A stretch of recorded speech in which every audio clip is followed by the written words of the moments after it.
Welcome back. It's your boy, Run It Up Rue, with another episode of Real Sports Talk. Today, we talking Houston Texans versus the Kansas City Chiefs playoff preview. Y'all know I'm going to keep it real, and I'm going to call it how I see it. Let's go.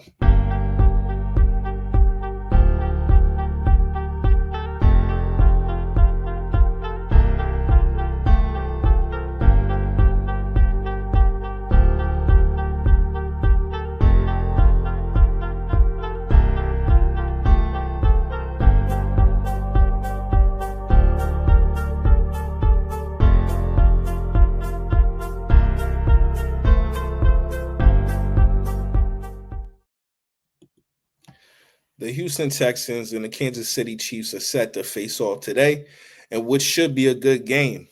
I mean, they did meet up in week 16. Kansas City Chiefs ended up pulling that game out. We'll talk about it. But ultimately, I think it's going to be a surpriser for a lot of people. CJ Stroud is always under duress because that offensive line can't stay up in front of him. But that defense wins championships, right, people? I mean, that's what they say. Defense wins championships. So, with that being said, I'm going to break down the week 16 game real quick because it's not a lot to go over, but I'm going to let y'all know how I feel about it and how I think what happened then won't happen this time. So, in week 16, right? Um, they were already Kansas City Chiefs were already on a roll. I mean, had they even lost to the Houston Texans, it might not even have been a problem, but they didn't. They were able to take away 2 picks from CJ Stroud and really keep them on their heels for the whole game. Um, they weren't really able to run the ball at all. Um, they weren't able to run the ball at all.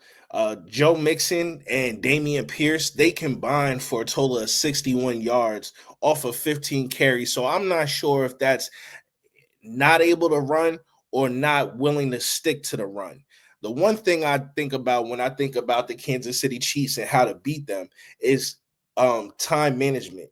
You have to control the clock. The thing about the Kansas City Chiefs and Pat Mahomes is they're strategic, believe it or not, with how they control the clock, and they don't do a lot of running. Uh, because in Week 16, Pacheco and Kareem Hunt they combined for 81 yards off of only 20 carries. So it wasn't like Kansas City Chiefs were running the ball down their throat, but they were able to control the clock. And how they did it was a lot of short passes, not even really intermediate passes, a lot of short passes either to their wide receivers or to their running backs, but they were able to control the clock. So one of my keys for Texans actually is to control the clock and run the ball, whether or not it's actually working, right? Because the thing about it is CJ Stroud is a good enough quarterback to maybe possibly be able to do something in a third and long situation. Now, you don't want to live in third and longs, but if you are consistent with the run, this is a 60-minute game, right? So what you want to do, played out over 4 quarters. So if you start to beat them up physically in the first half and then really try and execute some short to intermediate passes in the second half, I mean, just get the ball out quick because Kansas City, they're trying to get pressure with that defensive line. Karloftis off the edge, and you got the Don on the inside on the line right there. Chris Jones, he's going to cause havoc because this is his time of year right now to eat. So the pressure on CJ Stroud, I think, will be heavy, and he will have to escape the pocket. But I do feel like he'll be able to get out on that edge. And one thing about CJ Stroud too is he loves to bust out to that right, and then once he busts out to that right, he's always looking down the field. He actually executed one of those plays last week in the wild card round. But yeah, so penalties on the offensive line for Houston. Their offensive line is a conundrum, and the reason why I say that is because they're dealing with injuries, but so is everybody at this time of year, right? Everybody dealing with injuries, but all year round, even when their starters were in, they were causing penalties. I mean, that's been a major problem for the Houston Texans. That's been a major problem this year is their offensive line. And honestly, I think that's had a lot to do with CJ Stroud not really having the same season he put up last year. Um, the offensive line has just not been giving him times. Plus, he's been dealing with injuries in his wide receiver room too, all year. But CJ Stroud to me has been putting on a above decent uh, sophomore year. Wouldn't y'all say? I mean, I would think he's been. I think pretty much everybody would be able to say he's been able to hold his weight. It's not really him. I mean, I know the interceptions are up. To me, I feel like that's because he's trying to press. As a fan of the Dallas Cowboys, I can tell you, I can understand that. Um, Dak just came off a season last year where he was pressing because he didn't have the help that he needed, and he racked up all those interceptions. They tried to crucify my man. But CJ Stroud, I feel like is the X factor offensively for uh the Houston Texans. And a lot of y'all will say, well, of course, right? He's the quarterback. He has the ball in his hands every play. But for me, it's like I don't expect them to lean on the run. So I expect CJ Stroud to have to be able to manipulate that pocket even through pressure and get that ball out of his hands in the time. He can't take these sacks too. That's another thing. He has to get the ball out of his hands because he'll take a sack quick. Now he does try to elude the defender, but at the same time, throw the ball away if it's not there. You know, if the yards is not there to gain, you have to throw the ball away. But that's really the keys for me. Would also include getting Nico Collins the ball quick and fast. He has to be a major part of Houston's game plan today. Have to get Nico Collins involved. I think when Nico Collins is having a good game, that offense runs a lot smoother, and it also frees up everybody else on the offense to get that ball down the field. They want to stay in third and short. They don't want to live in third and long. I do want D'Amico Ryans to I want D'Amico Ryans to be aggressive.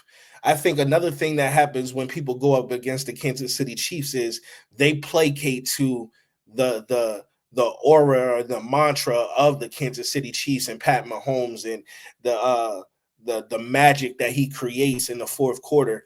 To me, I think if you have a game plan and you have trust in your preparation um in your abilities, you are capable to beat them. If not this year, more than ever. I mean, shout out to Kansas City, and we about to get into them.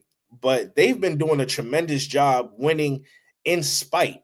And it rarely has it been Patrick Mahomes having a bad game. It's like everything else around them. One day the offense is good, the defense bad. One day the defense good, special teams is messing up, and another day special teams messing up, offense can't necessarily move the ball, whether it's due to play calling or they too have had some penalty problems this season more than most. So get Nico Collins involved, stay above the chains. Penalties on the offensive line, keep them limited because they're drive killers overall, and you want to control the clock.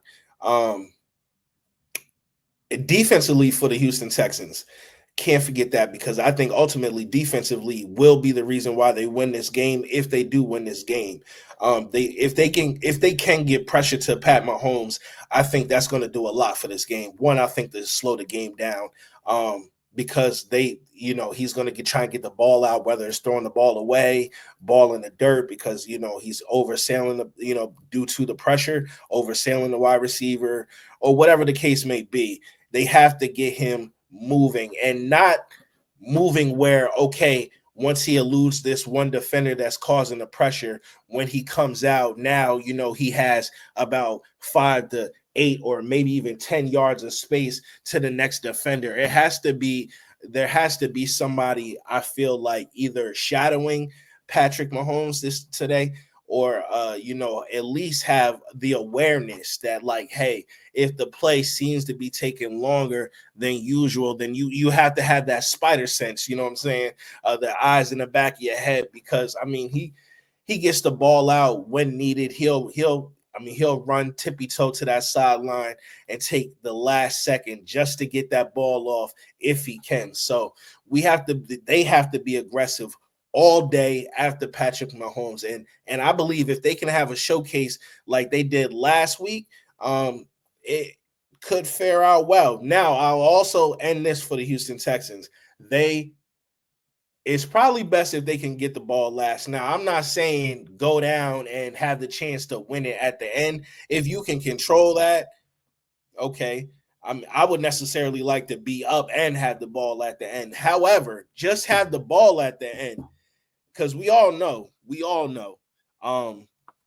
when it come to Pat, yo, he's the best at it. Son, you cannot force it. Like, you cannot give it to him in the fourth quarter last. You can't. So that would be my keys to the game for the Houston Texans. For the Chiefs, it's real simple. Control the clock. No stupid penalties. No stupid turnovers, Pat. Okay, you want to spread that ball around. You want to make sure you get Worthy. You want to get Hopkins, and you want to get Hollywood in there. You want to get all three of these guys involved. I would actually start the game spreading them out. I would spread them out. The reason why I would spread them out is because you got so much speed on that field, so much capability on that field that, they can't. I think they go in zone. You can't really play man against them. So it's definitely going to also open up, if you spread it, definitely open up some possibilities for that run. Because Pacheco too, he in the playoffs, he becomes another animal. He already like runs aggressively. You feel me? He already runs aggressively, and he's a fall. He goes to a fall forward university as well. And he's a little guy, but shout out to Rutgers. Yeah. Jersey, we in the building. But yeah, get Worthy, get Brown, get Hopkins. No penalty. Well, limit the offensive penalties on the online, because once again, that's moving. You working now from behind the chains. And the reason why I say for the offensive line specifically is because, other than offensive penalties, that is where they're getting their penalties, in my opinion. I could be wrong. Shouts out to me in the comments if I am. Charge it to my mind, not my heart. But yeah. So I feel like defensively for the Kansas City Chiefs, okay, you want to mess up CJ's internal clock. You want to get his head moving faster than the game actually going. And I think you could do that by Chris Jones. You unleash him, you take out the middle of that pocket. Now he got to live on them edges. And that line already suspect. I mean, at least you going to pull a holding. At least. You want to speed up his clock. You don't want him to have all day in the pocket. You don't want him to get Nico Collins involved early. You want him looking for other options, right? You want to keep them in third and long. These are the things that I feel like if the Kansas City Chiefs do, they'll be well acquainted with a win. Moving on to the conference championship. In my opinion, who do I think will win this game? After giving you my keys to the game for both sides,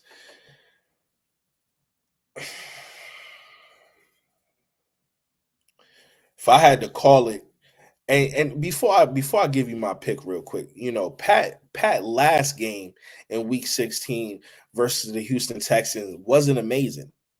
He wasn't amazing, right? So I'm not saying that going into this game as the same team as week 16, but he wasn't amazing. You know, Pat Mahomes went 28 for 41, 260 yards, one touchdown, no picks. He did enough. If you watch the game, if you go back and watch the game, or if you did watch the game, you'll see that it was more or less the inabilities of Houston than it was Kansas City, you know, really, dogging them out, beating them up. Houston couldn't get out their own way. So, any given Sunday, that's how I feel. And for all the bettors out there, I'm a better. Shouts out to your parlay. Uh, I'm taking Kansas City. That's the safe bet. Um, I think I might throw something the Texans' way. Maybe. I'm gonna think about it. The game comes on 4 o'clock Eastern, so I got a couple hours to think that over or whatever. But yeah, that's my keys to the game. Houston Texans versus the Kansas City Chiefs playoff preview. Um, you know, yeah, so I'm going with Houston. In the comments, y'all let me know who y'all going for. Let me know if y'all think my keys to the game is what it'll take to win for both sides, whether you're a Houston Texans fan or a Kansas City Chiefs fan. I like to hear from everybody. All right. Well, man, that's it. That's it for today. But I just want to say I'm still in the hunt for 100 subs. So anybody that can throw a sub my way, I appreciate that. Show some love. Hit that subscribe button. Show that algorithm what's up. You know what I mean? Stomp on that like button. Ring that notification bell. Let you know when I'm back on. And as for always, thanks for tuning in. You know what I mean? And cut me some slack. I'm new to this, right? Subscribe, like, and comment. If you could do that for me, subscribe, like, and comment. That's my thing right there. Cut me some slack. You heard? As always, thanks again for tuning in. It's your boy, Run It Up Rule, with another episode of Real Sports Talk. I salute.